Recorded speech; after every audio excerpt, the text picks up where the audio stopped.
안녕하세요, 선생님들. AI 아트 코딩 강의를 하게 된 임익수라고 합니다. AI 아트 코딩에 대한 첫 시간으로서 이번 시간에는 AI 아트 코딩을 수행하기 위한 창작 기술, 인공지능 창작 기술이 어디까지 와 있고, 그 다음에 이것들이 어떤 식으로 창작이 이루어지고 있는지를 설명하는 AI 아트 코딩 이해를 주제로 강의를 시작해 보려고 합니다. 강의에 들어가기 앞서서 제 소개를 먼저 하도록 하겠습니다. 저는 이름은 임익수이고요. 올해 9월까지는 우리나라 최고의 미술대학이죠. 홍익대학교에서 AI, 인공지능이죠. 인공지능과 가상현실, 메타버스 기술을 활용한 작품 창작, 그리고 전시를 가르치고 만드는 일들을 해왔습니다. 그래서 여기서 밑에서 보시는 거와 같이 실제로 이 포스터들은 제가 기술 지도를 하거나 감독을 했던 전시 공연들인데요. 에버랜드, 그 다음에 고양시, 통일부 등과 함께 다양하게 인공지능을 활용하거나 인공지능과 메타버스를 융합한 전시들을 수행했었습니다.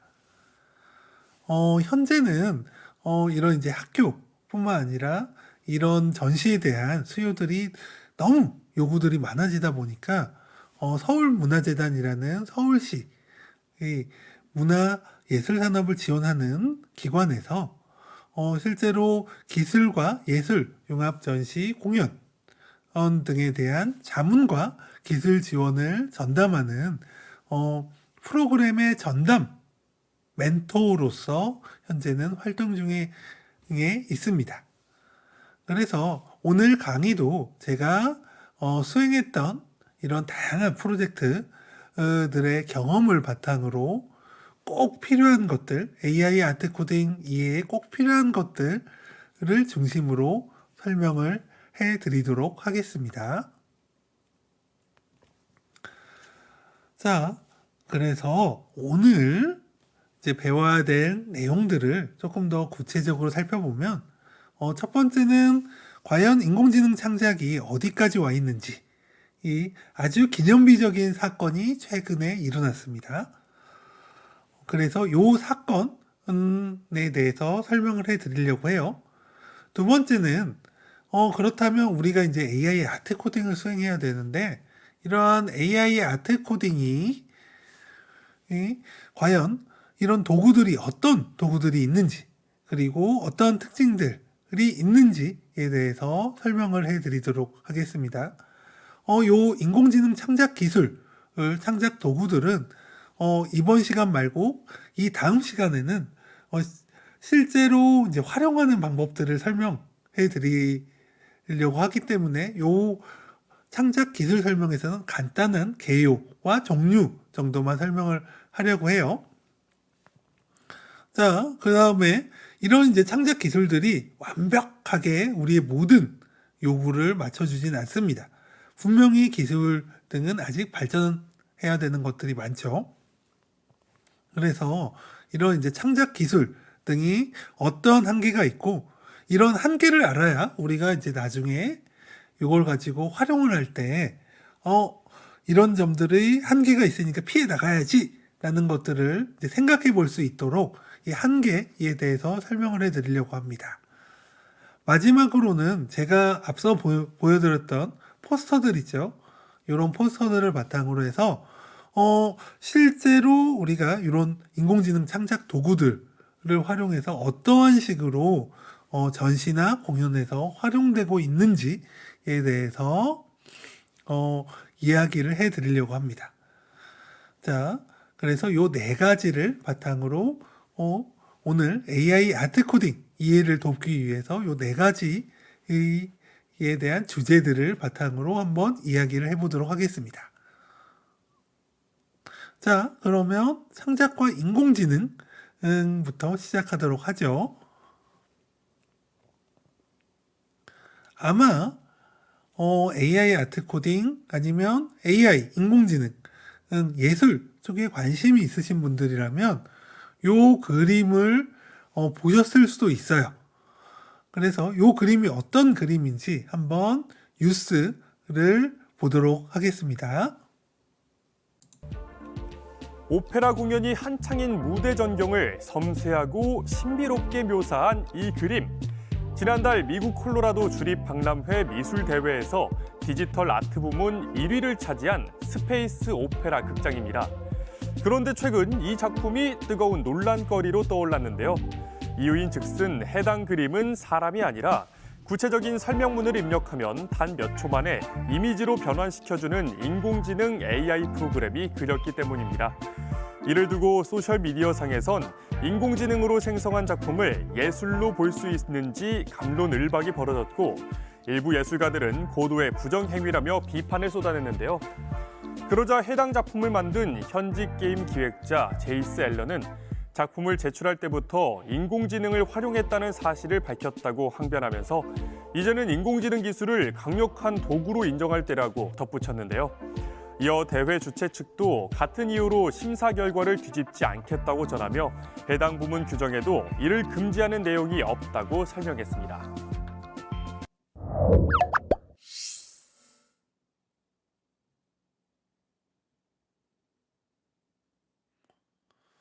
자, 영상을 보셨죠? 자, 그러면 이 그림에 대해서 조금 자세하게 보도록 하죠. 자, 이 그림. 제이슨 앨런이라는 사람이 인공지능 도구를 이용해서 그린 그림이라고 합니다. 그리고 이 그림이 이런 화일 형태가 아니라 뉴스에서 보셨듯이 액자로 프린팅이 돼서 액자로 걸어진 그림임을 우리가 확인할 수 있었죠. 실제로 이 그림은 이제 콜로라도 미술 대회에서 입상을 했어요. 디지털 아트 부분에서 입상을 했습니다. 자, 그러면 이 그림이 아마 인공지능이 그린 그림이 아니다 라고 처음에 보셨다면 사람이 그린 그림이다 라고 느끼실 수가 있어요. 사실 이 그림을 보게 되면 굉장히 어떻게 보면 복잡하고 복잡한데 잘 그렸다 라는 생각이 들기도 하지만 조금 자세히 보게 되면 이 그림에서 이상한 점을 발견할 수도 있어요. 자, 아마 이 그림을 보셨을 때 선생님들 생각들이 조금 달라질 수 있어요. 좋은 그림이다. 잘 그린 그림이다. 아니다. 조금 이상한데. 예? 자, 그러면 제 느낌을 이야기하면 아마 요 가운데 부분을 보게 되면 굉장히 여기는 우리가 그린 그림만큼 사람이 그린 그림만큼 굉장히 자세하게 묘사가 되어 있습니다. 그런데 조금 이상하다 싶은 것들을 보면 여기 있는 사람들의 모습들이 여기 가운데 있는 사람은 뭔가 비율이 잘 되어 있는데 이쪽 양옆에 가운데 있는 사람을 기준으로 양옆에 있는 사람들은 뭔가 비율도 맞지 않고 이런 자세를 할 수 있을까라는 의문이 들기도 하죠. 그렇기 때문에 사람이 그린 그림과 기계가 그린 그림들을 약간 기계가 주는 기괴함, 사람이 잘 그리는 어떤 예술적인 느낌, 요 두 개가 공존해 있는 그림이 아닐까라는 생각이 듭니다. 그래서 요 그림이 이제 그 입상을 하면서부터 굉장히 많은 논란들이 벌어지기 시작했어요. 실제로 요 그림의 입상으로부터 인공지능 창작, AI 아트 코딩을 통해서 만들어지는 것들이 예술인가 아닌가, 그 다음에 요것들이 과연 예술 아니면 우리 인간에게 기여를 할 수 있나 없나 라는 굉장히 많은 논쟁들이 시작됐어요. 심지어 AI 아트 코딩 아니면 AI 예술 창작을 금지해야 된다는 운동이 벌어지고 있기도 하죠. 그래서 요 이제 두 가지가 대표적인 이제 반대와 찬성에 대한 이제 주장을 담고 있습니다. 반대라는 쪽에서는 이런 AI 아트, AI 코딩으로 하는 아트들이 예술가의 노력들을 하찮게 생각하게 하고, 그 다음에 결국 이렇게 창작되는 것들이 새로운 창작이 아니라 기존에 있는 것들을 조합해서 하는 거기 때문에 새로운 예술도 아니고 그냥 복제에 불과하다라는, 그렇기 때문에 굳이 AI 이 인공 아트 코딩, 인공지능 창작이 필요한가? 인공지능 창작은 복제에 불과하다. 그리고 가치가 없다라고 이야기하는 의견들이 있고요. 반대로 아니다. 이런 AI 아트 코딩은 우리가 미술, 그림을 그리려면 몇십 년을 공부해야 하고, 그 다음에 내가 가진 생각들을 그림으로 표현하고자 하는 욕구들이 있는데, 이런 욕구들을 그동안은 그림을 못 그려서 표현하지 못했는데 AI 아트 코딩은 표현할 수 있다. 그리고 이것들이 어떻게 보면 예술가들이 독점한 이런 생태계를 파괴시키고, 독점된 나쁜 생태계를 파괴시키고 누구나 예술을 할 수 있는 예술의 민주화, 민주적인 예술 참여 기회를 보장할 수 있지 않냐라는 찬성, 긍정적으로 보는 찬성 의견들이 공존하고 있죠. 사실 어떤 의견이 좋다, 나쁘다라고 이야기할 수는 없습니다. 다만 이러한 대회를 기점으로 해가지고, 그리고 대회 입상할 수준까지 올라왔다는 거에 대해서 예술가들로서는 위협을 느끼기도 하고, 아니야, 새로운 기회다라고 생각하기도 하고, 어떻게 보면 인공지능 창작에 대해서 여러 가지 생각을 할 수 있게 만들어준 거죠.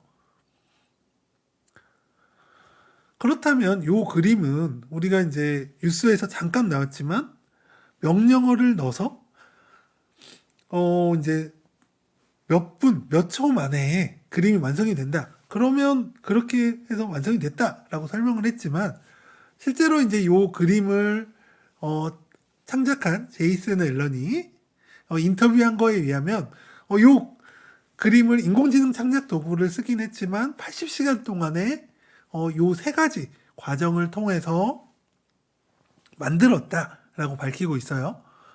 자, 먼저 이 지금 과정, 요 세 가지 과정은 우리가 어떻게 보면 AI 아트 코딩, 인공지능 창작을 할 때 요 세 가지 과정을 우리도 다, 프로그램들은 틀려요. 틀리지만 세 가지 과정을 다 겪게 되는데요. 이 과정들을 아주 잘 보여준 인터뷰이자 사례라고 볼 수 있어요. 그래서 실제로 요 원화는 미드저니라는 인공지능 창작 도구를 이용해서 제작이 됐습니다. 근데 이 제작한, 이제 우리가 조금 이따가 인터페이스와 설명을 보여드리겠지만, 이 제작이 어떤 입력을 해서 바로 제작되는 게 아니에요. 제작을 하지만 그 과정에서 수많은 그림들이 생성이 되게 됩니다. 그러면 그 그림 중에서 내가 생각한 의도에 맞게 변형시키거나 아니면 선택하는 일명 큐레이션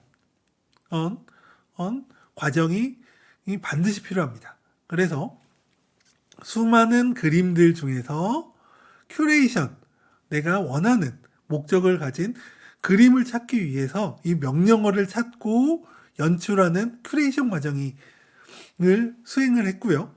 두 번째는 이러한 그림들이 실제로 색감이나 아니면 요 연출, 아니면 이제 요 그림의 크기에서 이제 어느 부분을 더 집중할 건지 등이 이제 완벽하게 나오지 않아요. 그래서 요 그림을 이제 조금 더 그림스럽게 만들기 위해서 포토샵 우리가 이제 포토샵이 없으면 사실은 굉장히 좋은 도구인 파워포인트도 있습니다. 그래서 파워포인트. 근데 이제 여기서는 예술이다 보니까 포토샵을 이용해서 요 그림들을 조금 더 색감이라든지 질감 등을 수정을 했죠. 그리고 난 뒤에 뭐를 했냐면, 실제로 인공지능 현재 창작 도구들은, 앞서 우리 뉴스에서 본 것과 같이 액자에 프린팅할 수 있을 정도의 해상도를 만들어내지 못하고 있습니다.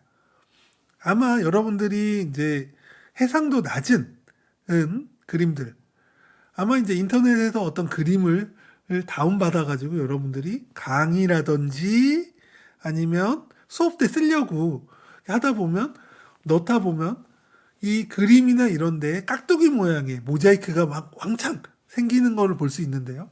그런 것들이 뭐냐면 요 그림을 인쇄하거나 화면에 보여줄 수 있는 해상도가 낮아서 발생하는 일들입니다.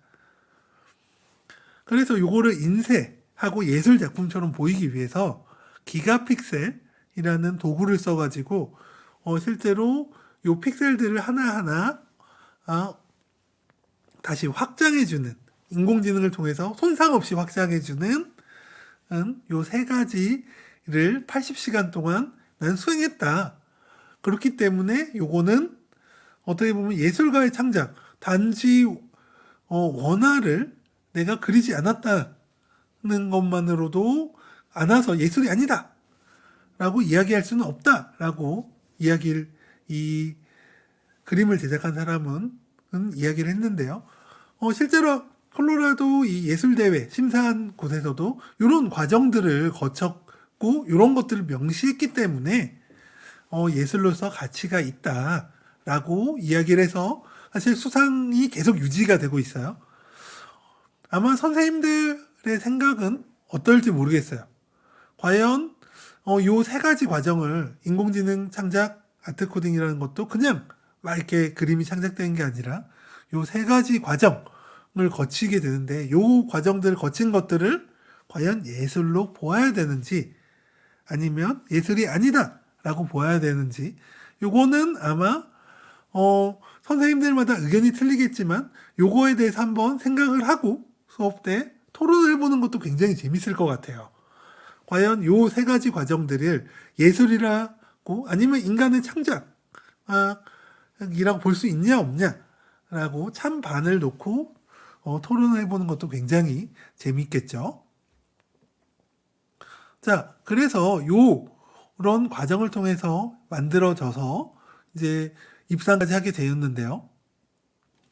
실제로 이제 요 대회 입상 전에 우리 지금 이제 보면 인공지능 예술협회 아니면 예술학회라는 기관이 한 10년, 한 20년의 역사를 가지는 학회가 이미 있어요. 그래서 여기에서 아마 인공지능이 발전이 돼서 창작자와 예술가들이 쓸 수 있게 되면 이런 세 가지 관점이 있을 거다라고 정의를 해놓은 것이 있습니다. 그래서 요 정의에 대해서 이미 존재를 하고 있는데요. 아마 지금까지도 이런 정의들이 우리가 인공지능, AI 아트에 대해서 요 세 가지 관점이 여전히 유효하게 진행이 되는 것 같아요. 그래서 요 관점들을 보면 첫 번째는 새로운 예술. 자, 아예 인공지능이 이제 새롭게 예술 작품으로 만들고 있기 때문에 전과 다른 새로운 예술 장르가 만들어지거나 아니면 새로운 그림, 인간이 상상할 수 없는 새로운 그림들이 만들어질 것이다. 그렇기 때문에 인공지능 예술은 매우 기대된다라는 의견들이 있을 수 있어요. 자, 두 번째는 일단 인공지능 기술들이 긍정적으로 보는 거죠. 이것도 어떻게 보면 이런 인공지능 기술들이 기존 예술가들과 유사한 결과들을 인공지능으로 창작을 할 수 있기 때문에 기존 예술 작품들을 확장하거나 아니면 복원하는데 매우 유용하게 쓸 수 있다. 특히 이번의 관점은 이미 예술가들이 죽어버린 죽어서 더 이상 창작을 할 수 없는 경우에 매우 인공지능 AI한테 매우 기대하는 관점이기도 한데요. 예를 들어서 우리가 피카소, 고갱 등의 그림 굉장히 비싸죠. 근데 이런 그림들이 우리가 창작이 과연 이제 진품이냐 아니냐를 인공지능으로 판별할 수도 있고요. 그 다음에 어떤 그림을 고갱 스타일로 해줘, 세잔 스타일로 해줘 라고 하듯이 기존의 예술가는 사라졌지만 그 예술가의 스타일과 화풍을 그대로 유지하면서 계속 창작을 할 수 있는 기회를 제공할 수 있는 거죠. 마찬가지로 우리나라 한국화, 민화 등도 어떻게 보면 이제 한국화 민화들 보면 그림 중에 손상된 부분들이 있어요. 그것들을 인공지능이 이 전체 그림을 학습해서 그 부분만 그 스타일에 맞게 그 민화의 화풍에 맞게 복원을 시켜줄 수 있겠죠.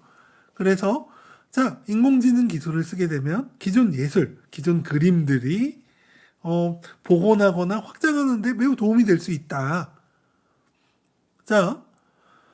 세 번째는 이제 실제로 지금 이제 인공지능 예술들을 수행하고 있는 흔히 말하는 이제 MZ세대들이 이제 취하고 있는 관점이기도 합니다. 이 관점은 우리가 포토샵, 파워포인트, 워드를 쓰듯이 인공지능이 우리가 창작하는 도구를 쓸 수 있다. 우리가 어떤 그림을 그리는 거가 꼭 스케치를 잘해서 그림을 그린다라는 것도 있지만 어떤 것도 있어요. 어떻게 보면 이 아이디어, 특히나 이제 현대 미술을 조금 공부하시다 보면 현대 미술은 예쁘게 잘 그리는 것보다는 어떤 아이디어, 예술가의 생각을 얼마나 잘 혁신적으로 표현했냐를 더 중요하게 보는데요. 그런 점에서 이런 예술가적인 생각을 표현할 수 있는데 매우 유용하게 활용될 수 있다.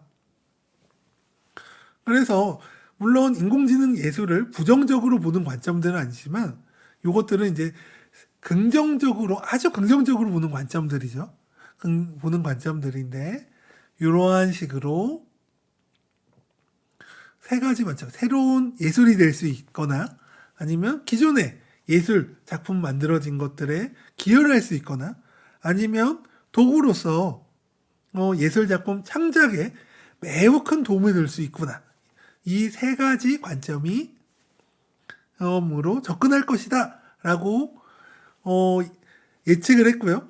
실제로 우리가 지금 이제 AI 아트 코딩을 할 수 있는 도구들이 만들어지면서 이런 세 가지 관점 등으로 발전이 되고 있고 실제로 인식을 하고 있어요. 그래서 선생님들께서도 만약에 수업 때 이 세 가지 관점을 소개를 하고 이 세 가지 관점에 대한 사례를 찾아서 공부하게 한다거나 아니면 토론을 해보는 것도 굉장히 AI 아트 코딩을 이해하는데 학생들이 이해하게 만드는데 굉장히 도움이 될 수 있는 접근이 아닐까라는 생각도 듭니다.